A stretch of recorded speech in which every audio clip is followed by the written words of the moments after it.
Baik, Assalamualaikum warahmatullahi wabarakatuh. Waalaikumsalam warahmatullahi wabarakatuh. Apa kabar kalian hari ini? Baik. Apa kabar? Baik. Kurang semangat. Kalau Bapak bilang apa kabar, alhamdulillah, luar biasa. Allahu Akbar. Kita ulang. Apa kabar hari ini anak-anak semua? Alhamdulillah luar biasa. Allahu Akbar. Oke.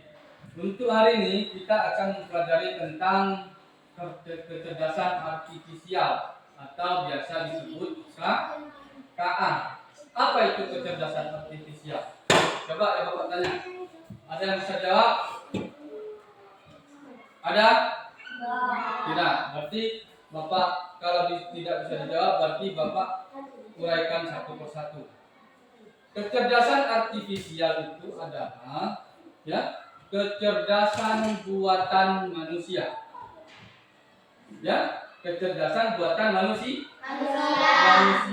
yaitu berupa kecerdasan yang diberikan kepada satu sistem. Apa itu sistem? Coba Bapak tanya, apa itu sistem? Contoh, kita di rumah pernah nonton TV? Pernah. Pernah main HP? Pernah satu kegiatan yaitu main tab? Ada di rumah? Pernah. Oke. Di situ HP itu adalah yaitu sistem. Ataupun TV yang ada di rumah kita yaitu berupa sistem yang dibuat oleh manusia.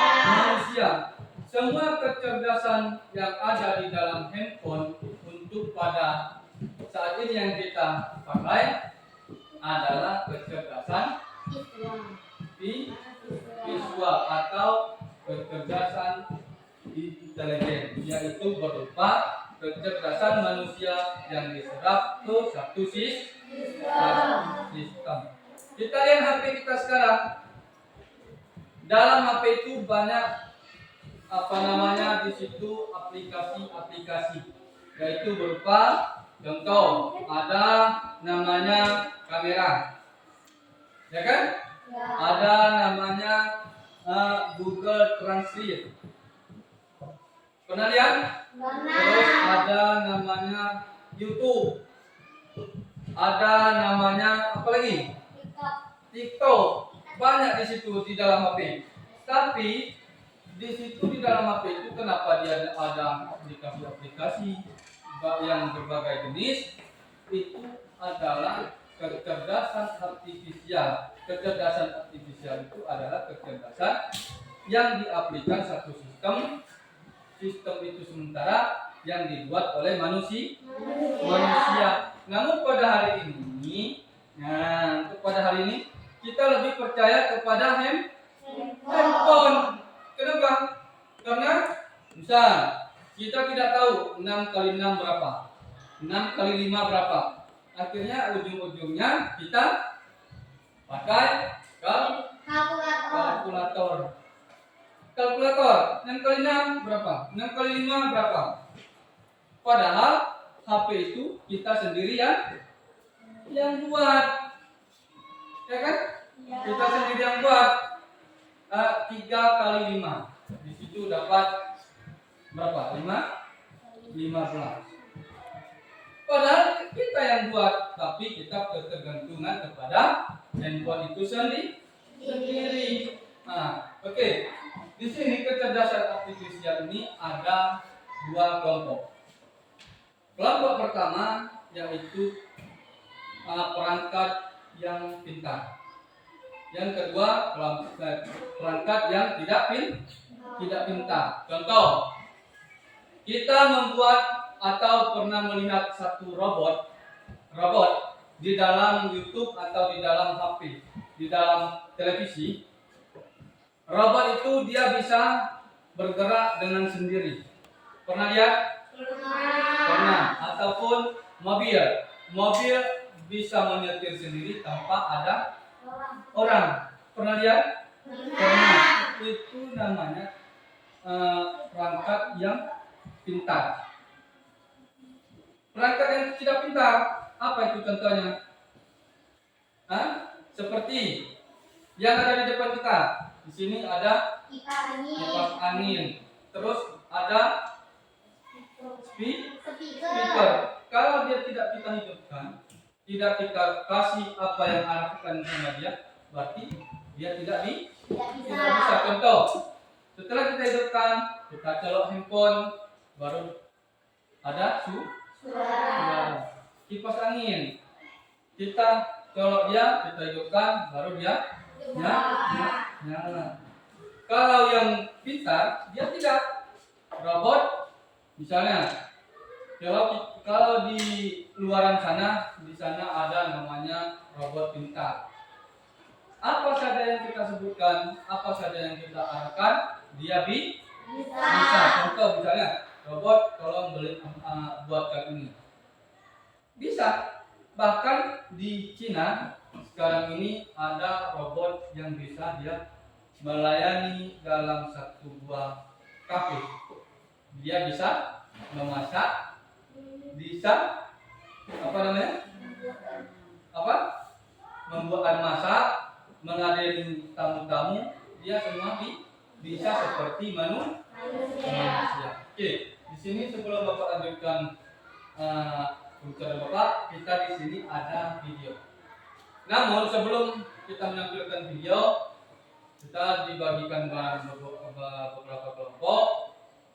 Untuk video ini, Bapak mau dari masing-masing kelompok mengambil apa yang ada dalam video.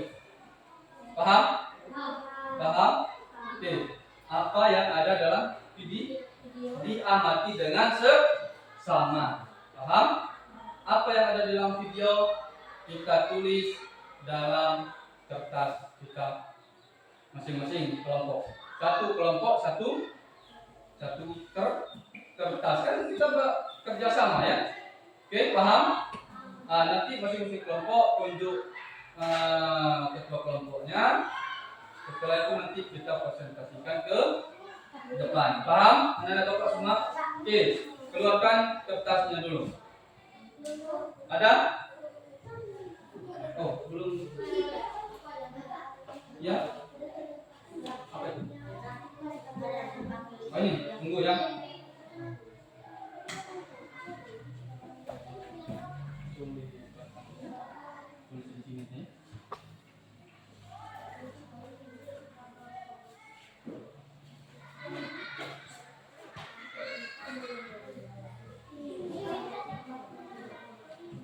Di belakang.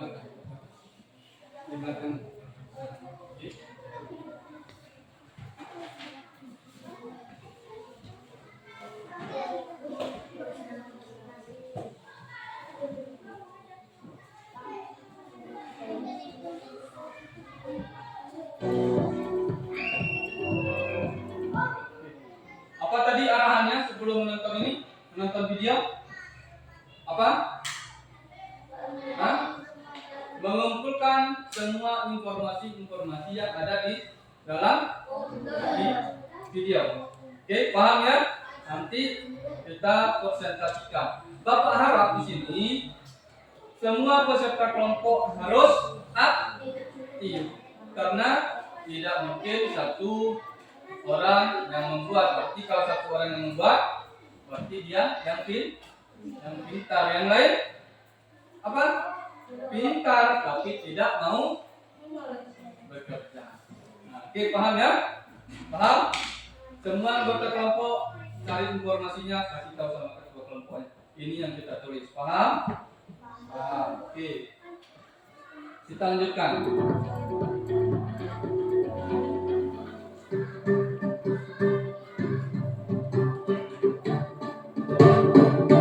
Saat ini, kecerdasan buatan atau artificial intelligence semakin banyak dimanfaatkan di berbagai bidang.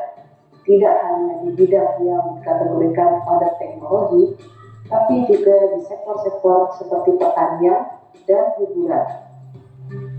Namun, tak sedikit orang yang menganggap artificial intelligence atau AI dan machine learning sebagai hal yang futuristik, imajinatif, dan tidak nyata. AI hanya ada di film-film science fiction seperti Terminator atau iRobot.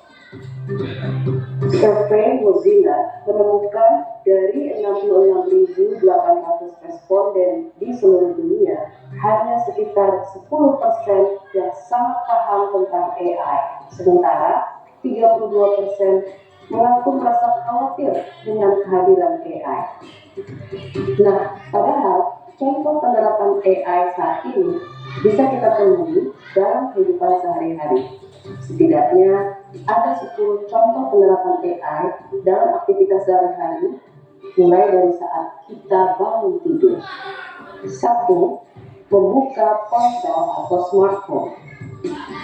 Salah satu hal pertama yang dilakukan banyak orang di pagi hari adalah membuka ponselnya. Nah, ketika kita membuka smartphone dengan biometrik, misalnya Face ID, kita sedang memaksakan AI. Contohnya, fitur Face ID yang ada di perangkat-perangkat keluaran Apple. 2. Media sosial. Hal lain yang sering kita lakukan di ponsel adalah memeriksa update media sosial seperti Facebook, Instagram, dan Twitter. AI mempersonalisasi feed pengguna medsos, memberikan friend suggestion, mengidentifikasi dan melakukan filtering terhadap berita-berita bohong, dan mencegah cyberbullying. 3. Mengirim surat elektronik atau email. Kegiatan ini dilakukan banyak orang setiap hari. Setidaknya kita mengirim 1 pesan email setiap hari. Fitur spell checking dan smart reply adalah contoh penggunaan AI dalam aktivitas ini. AI juga bisa berperan dalam menyortir pesan agar pesan-pesan tersebut masuk ke folder yang tepat di aplikasi email kita. 4. Melakukan pencarian di web. Dalam aktivitas yang juga sering kita lakukan setiap hari ini, mesin pencari atau search engine seperti Google dibekali kemampuan predictive search.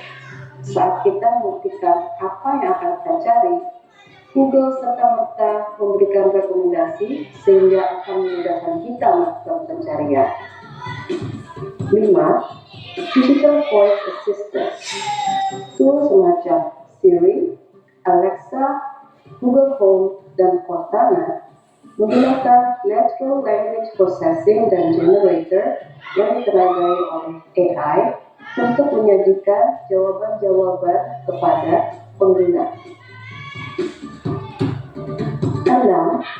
Berangkat kerja dan bepergian. Google Maps dan aplikasi perjalanan lainnya menggunakan Artificial Intelligence atau AI untuk memantau kondisi lalu lintas, sehingga pengguna dapat mengetahui kondisi real time dari lalu lintas dan cuaca saat itu. Pengguna juga akan memperoleh saran untuk menghindari kemacetan. 7.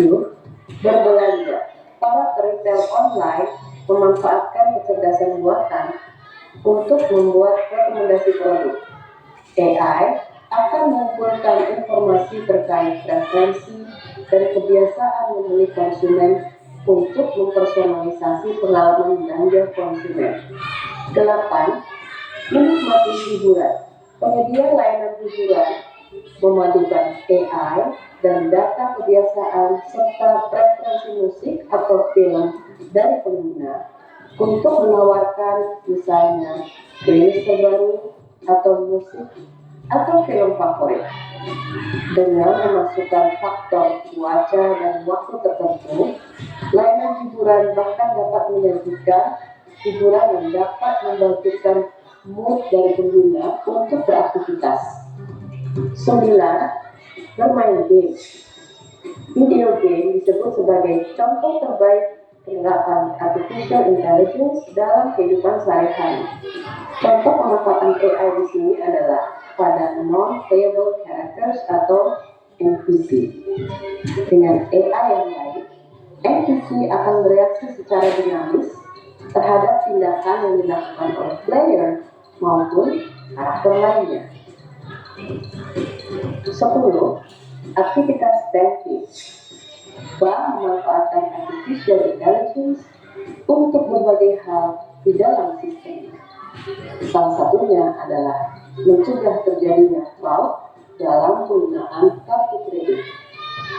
Itulah 10 contoh pemanfaatan atau penerapan artificial intelligence atau kecerdasan buatan dalam kehidupan kita sehari-hari. Apakah Anda tahu contoh lainnya? Tulis di kolom komen ya.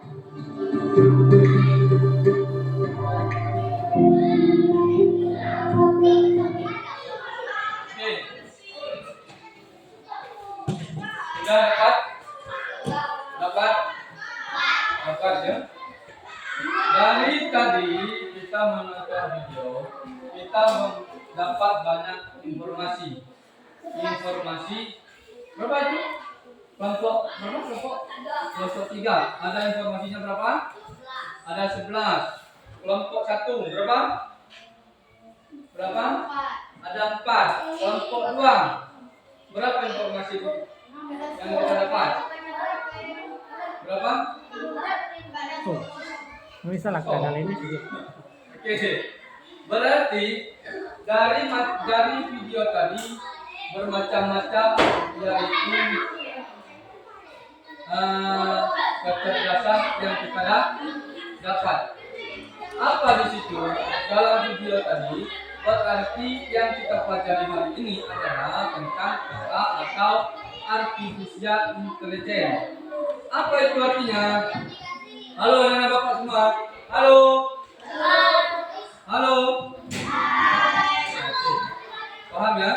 Di sini berarti AI itu adalah kecerdasan buatan. Seperti bapak yang bapak sebutkan dari awal tadi sampai kita menonton video tadi, kecerdasan yang kita buat sendiri. Contoh, tadi ada video yaitu tentang komputer. Kita memakai aplikasi komputer itu dengan kecerdasan yang ada di dalam komputer itu sendiri. Sementara komputer itu kita sendiri yang buat. Berarti dalam satu sistem komputer itu semuanya direkam apa yang kita berikan kepada dia.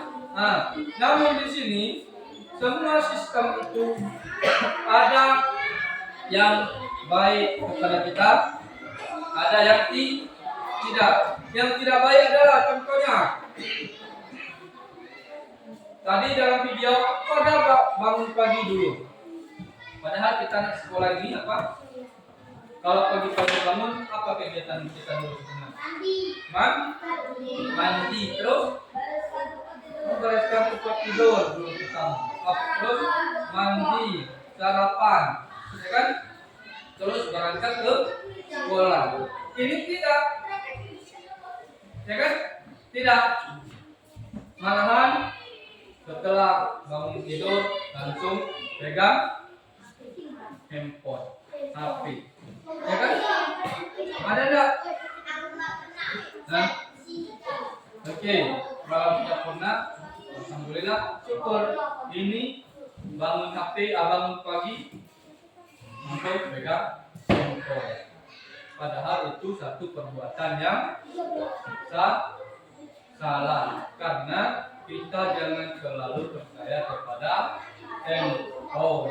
Sementara handphone itu sendiri kita yang buat. Berarti kecerdasan yang ada di dalam handphone itu adalah kecerdasan buatan. Siapa yang buat? manusia. Oke, di sini tadi kita buka video.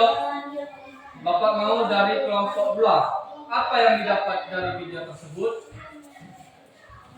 Coba sebutkan di situ. Apa?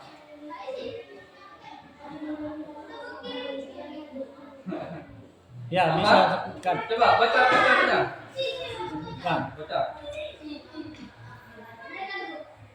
Lanjut aja, lanjut.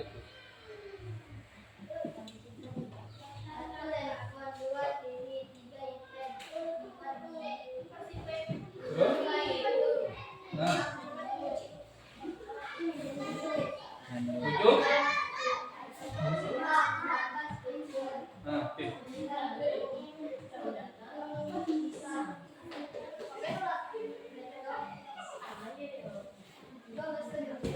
Oke, tepuk tangan untuk kelompok 2.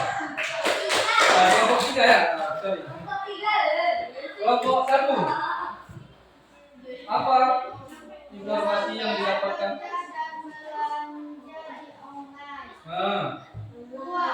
Menikmati hiburan. Terus main game, mendapatkan ilmu. Terus apa lagi?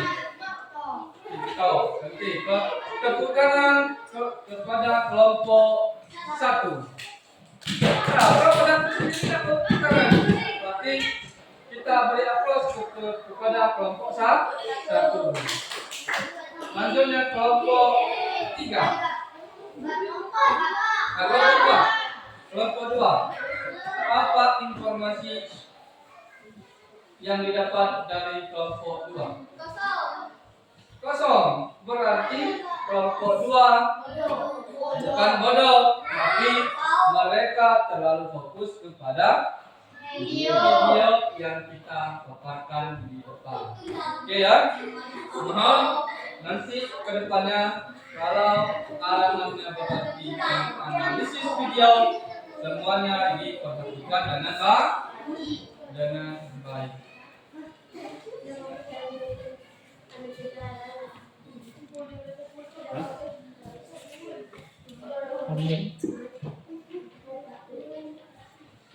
Oke, di sini semua paham? Paham ya? Oke, kalau memang paham, Bapak tadi ada video lagi. Tadi video pertama ada beberapa kelompok yang tidak mengerjakan arahan yang diberikan dari guru. Di sini tadi kelompok 2, kelompok 3, kelompok 2 di sini tidak mendapatkan informasi. Yang pada sesi ini kita berikan aplaus kepada kelompok 3. Ya, berarti pada sesi ini kita mendapat juara yaitu kelompok 3. Tepuk tangan untuk kelompok 3. Namun pada selanjutnya di sini ada video kedua. Bapak harap semua kelompok aktif dan semua kelompok memberikan jawaban. Setelah ini kita presentasikan dari kedua video tersebut. Paham? Paham anak-anak semua? Oke.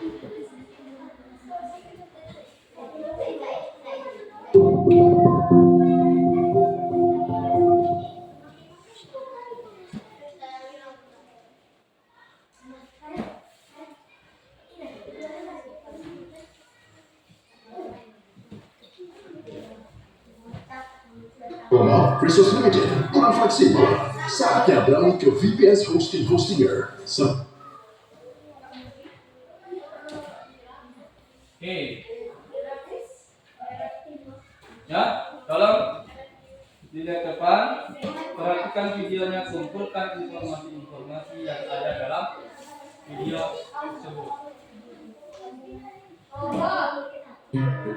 Robot-robot melawan dan menguasai jalanan. Manusia yang selamat diburu habis-habisan. Akankah kita bisa bertahan? Oke, jangan takut dulu. Ini cuma AI yang ada di film-film. Nyatanya, mereka nggak senyelemin itu. Tapi, apa iya? Apakah ada ancaman tersembunyi dari AI?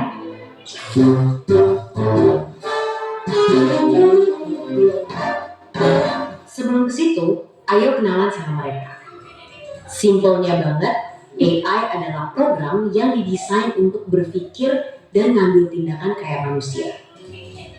Mereka bahkan bisa belajar sendiri lewat latihan yang dikasih programmernya biar bisa diajak ngobrol, ngolah informasi, sampai punya kesadaran selevel anak bayi. Dan fitur-fitur keren inilah yang bikin CEO Tesla sampai prediksi kalau AI bisa lebih pintar dari manusia. Yang sebenarnya ini juga bisa jadi tanda bahaya, seperti yang pernah dibilang oleh sang perumus Theory of Everything. Tapi, apakah dunia akan segera hancur karena AI? Ternyata enggak juga. Karena bukan memburu manusia, tapi mereka bakalan jadi pesaing kita di pekerjaan. Dan kalau kita merasa pekerjaan kasar yang terancam dan yang industri kreatif itu aman, coba pikir lagi deh. Karena sekarang udah ada program yang bisa bikin gambar apapun sesuai instruksi dalam hitungan detik. Dia yang bisa bikin lagu tanpa perlu les musik, atau sampai program yang bukan cuma bisa bikin caption dengan instan, tapi juga bisa nulis buku dalam 24 jam. Jadi, apakah para desainer, musisi, sampai penulis juga akan segera digusur oleh AI? Ya, AI emang bisa jadi pesaing manusia, tapi bukan berarti kita akan langsung kehilangan pekerjaan gitu aja. Karena ibarat obeng atau kalkulator, AI juga alat yang diciptain untuk membantu kita. Biar pekerjaan kita lebih cepat selesai, gak makan banyak tenaga, dan menghasilin lebih banyak barang. Dan walaupun AI udah berkembang pesat, mereka juga tentunya belum bisa nyaingin kreativitas kita, apalagi rasa simpati dan empati. Bakat-bakat inilah yang harus dilatih sama generasi muda biar bisa jalan beriringan dengan perkembangan teknologi. Dan topik ini juga lah yang jadi satu bahasan penting yang didiskusiin sama para pemimpin dunia di G20 tahun ini. Salah satunya lewat diskusi pemuda negara-negara G20, yaitu Y20, yang fokus ningkatin skill dan literasi pekerja di bidang digital sampai ke bahasannya orang muda buat mikirin cara beradaptasi dari tantangan derasnya laju perkembangan teknologi. Hasil diskusi yang udah dilakuin berbulan-bulan ini akan diserahkan dalam bentuk rekomendasi yang fokus ke 4 isu prioritas. 2 diantaranya tadi membahas tentang ketenagakerjaan pemuda dan transformasi digital.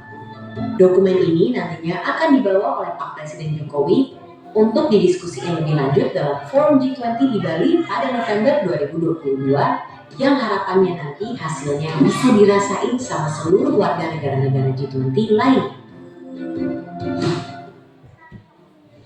Jadi itulah dia AI dan segala cerita, mulai dari tantangan sampai peluangnya. Selain kita perlu mempelajari dan nyikapin AI dari dua sisi, kita juga harus punya sifat satu ini. Ya, curiosity. Sebagai generasi muda, harus terus penasaran sama perkembangan teknologi, biar bisa beradaptasi dan ikut ambil bagian. Karena kalau kita cuek dan terlalu terlena sama kecanggihannya, bukannya nggak mungkin di masa depan nanti kita semua bakal jadi pengangguran. Dan seperti biasa, terima kasih.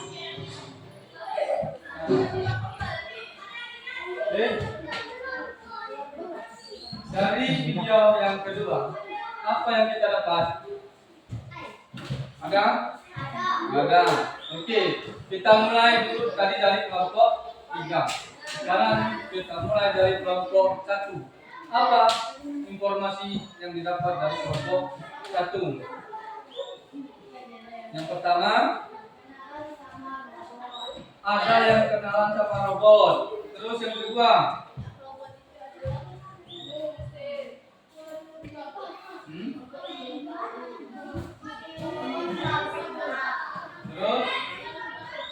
karyawan terbaik. Ya, terus apa lagi? Apa?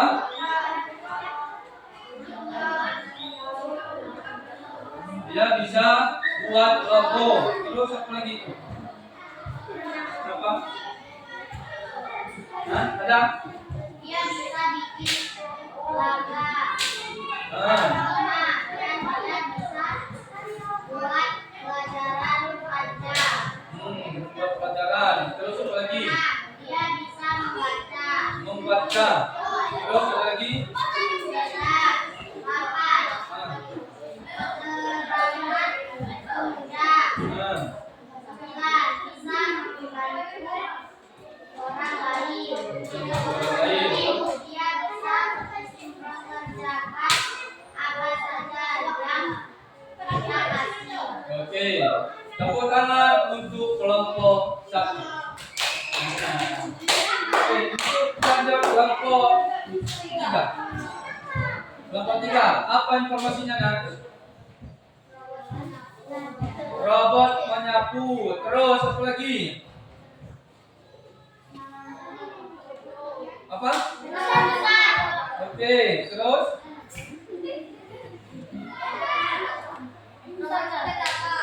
Nah, terus teknologinya. Terus apa lagi? Oke, ya. Tepuk tangan untuk kelompok 3. Nah, belajar kelompok 4. Kelompok 2 ada? Apa? Hah? Satu robot, terus?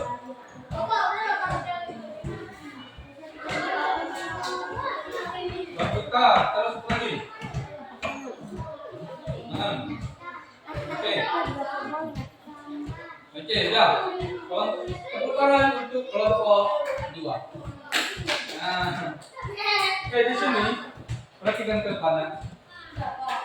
Dari kedua video yang kita pelajari, berarti semua jenis-jenis yang apa namanya, barang yang kita kerja yang ada di rumah kita itu adalah kecerdasan buatan, kecerdasan yang dibuat oleh manusia. Namun di sini semua kita tidak bisa ketergantungan kepada apa namanya, kecerdasan buatan tersebut, karena semua kecerdasan itu yang kita berikan kepada dia yaitu adalah kecerdasan wawasan kita manusia. Oke, di sini tadi video-video yang kita buat tadi, yang kita tonton tadi banyak macam-macamnya. Ada Google Translate, ada YouTube, ada dan lain-lain sebagainya. Oke, paham? Oke, untuk sekian untuk pembelajaran kita pada hari ini. Assalamualaikum warahmatullahi wabarakatuh.